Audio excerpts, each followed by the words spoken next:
بسم بسم الله الحمد لله الصلاة والسلام على سيد المرسلين وعلى آله وأصحابه أجمعين حضرات علماء الكرام حاضران مجلس برادران ইসলাম আমার বাংলাদেশের বিভিন্ন জায়গা বিভিন্ন এলাকা থেকে আগত সমস্ত মেহমান কক্সবাজার চুকুরিয়া পেকুয়া সমস্ত জনগণ যারা হাজিরানে মজলিস আছেন অথবা পরে শুনবেন, সবাইকে আসসালামু আলাইকুম ওয়া রাহমাতুল্লাহি ওয়া বারাকাতুহু।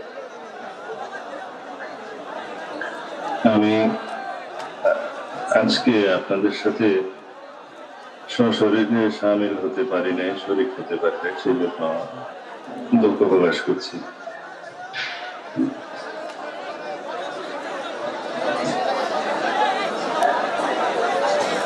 আমি আমার ভাই মিজানুর রহমান আজহারিকে পেকুয়াতে কক্সবাজারে বাংলাদেশে স্বাগতম জানাই। আমি এই সমস্ত ইসলামী মাহফিলে বক্তব্য দেওয়ার মতো যোগ্যতা আমার নেই।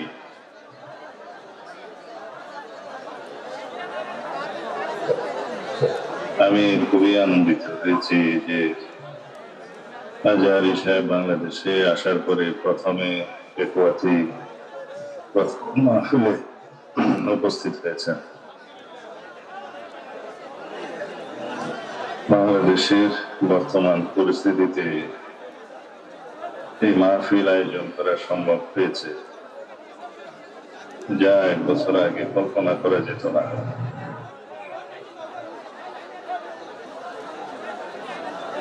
এই বাংলাদেশের এই ভূখণ্ডে সবচাইতে বেশি নির্যাতিত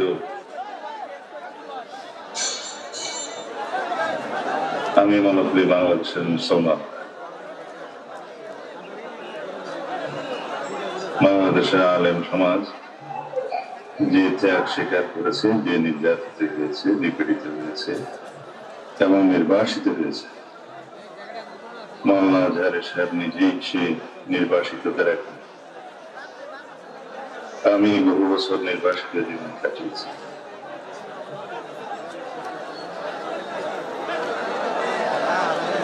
বাংলাদেশের সবচেয়ে নির্যাতিত সমাজের নাম আলেম সমাজ। আলহামদুলিল্লাহ আমরা ফ্যাসিবাদ মুক্ত হয়েছি।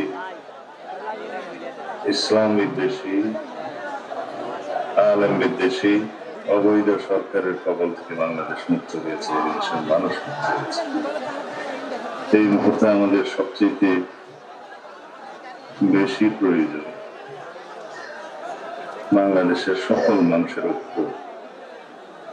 আমরা যাতে সকল ধর্ম বর্ণ নির্বিশেষে সবাই বাংলাদেশের নাগরিক হিসেবে, সাংবিধানিকভাবে সিটিজেন হিসেবে আমরা যেন বসবাস করতে পারি, কারোই অধিকার যেন ক্ষুণ্ণ না হয় এবং সবাই একটি শক্তিশালী গণতান্ত্রিক রাষ্ট্রে বসবাস করতে পারি, যে রাষ্ট্রে বৈষম্য থাকে, সাম্য, মানবিক মর্যাদা এবং সামাজিক সুবিচারের ভিত্তিতে যাতে গণবিপ্লবের আকাঙ্ক্ষাকে আমরা বাস্তবায়ন করতে পারি, সেজন্য আমাদের সবারই ঐক্য থাকতে হবে, সমগ্র জাতিকে ঐক্যবদ্ধ থাকতে হবে।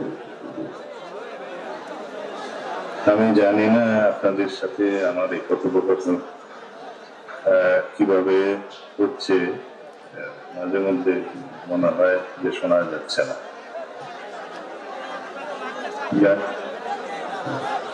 যাই হোক, আমি আপনাদের সামনে এই কথা বলার জন্য এখনো বেঁচে আছি, আল্লাহ আমাকে বাঁচিয়ে রেখেছে, যাতে সমস্ত মানুষ, সমস্ত মুসলমান ঐক্যবদ্ধ থাকে, বাংলাদেশের সকল মুসলমানদেরকে ঈমান আকীদা নিয়ে মৃত্যুবরণ করতে পারে, অন্যান্য ধর্মাবলম্বীদের যাতে আমরা নিরাপত্তা দিতে পারি, তাদের ধর্মীয় আচার অনুষ্ঠান এবং তাদের স্বাধীনতা যাতে আমরা রক্ষা করতে পারি, সেই জন্য আমাদের ঐক্যবদ্ধ থাকতে হবে। এই বাংলাদেশের সকল মানুষকে আমরা যাতে অতীতের মতো বিভিন্ন ভাবে বিভক্তির ষড়যন্ত্রে পতিত না হয় সেজন্য সজাগ থাকতে হবে। অতীত স্বৈরাচার বেশি বসে তাদের লুণ্ঠনকৃত অপরন্ত সম্পত্তি বাংলাদেশের মানুষের বিভক্তি সৃষ্টির পায় তারা করছে এবং বাংলাদেশে একটা অস্থিতিশীল পরিস্থিতি সৃষ্টি করার মধ্য দিয়ে মাঝে মধ্যে সাম্প্রদায়িক সম্প্রীতিকে নষ্ট করার মধ্য দিয়ে তারা খোলা পানিতে মাছ শিকার করার ষড়যন্ত্র করবে। এটা বিপ্লবোত্তর পরিস্থিতিতে সমস্ত দেশে হয়ে থাকে। আমরা যেন সেই বিষয়ে সবাই সজাগ থাকি। আল্লাহ আমাদেরকে এমন একটি রাষ্ট্র বিনির্মাণের তৌফিক দান করে যে রাষ্ট্রে সকল নাগরিক তার সকল অধিকার ভোগ করে, নাগরিক অধিকার, সাংবিধানিক অধিকার, মৌলিক অধিকার, কথা বলার অধিকার এবং সমাবেশের অধিকার, যাতে বাংলাদেশে এমন বিচার ব্যবস্থা প্রতিষ্ঠিত হয় যে বিচার ব্যবস্থা কখনো ফেসিবাদের পরতলে সমর্পিত হবে, মানুষ যাতে শুনেছেন। আমরা আগামীর বাংলাদেশ এমন একটি বাংলাদেশ বিনির্মাণ করবো ইনশাআল্লাহ, যে বাংলাদেশ বিনির্মাণের 2024 সালের জুলাই আগস্টে আমাদের সন্তানরা রক্তদান হয়েছে, শহীদ হয়েছে, অকাতরে জান দিয়েছে।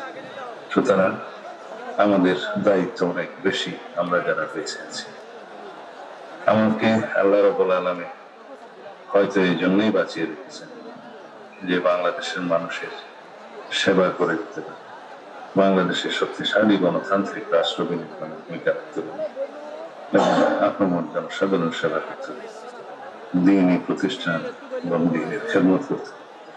আপনারা সবাই দোয়া করুন যাতে আমাকে আল্লাহ রাব্বুল আলামিন এই সব ন্যায় কাজ করার তৌফিক দান করেন।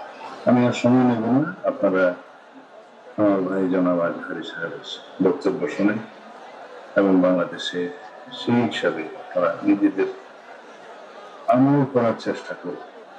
ওয়াজ মাহফিল থেকে বাড়িতে গিয়ে আমল ভুলে যাবে এবং কি শুনলেন সেটা ভুলে যাবেন, তাহলে তার কোনো গুরুত্ব থাকে। আল্লাহ আমাদের সবাইকে সুস্থ রাখুক, আমাদের সবাইকে ঈমানের সাথে মৃত্যুবরণ করার তৌফিক দান। আমিন। আসসালামু আলাইকুম ওয়া রাহমাতুল্লাহ।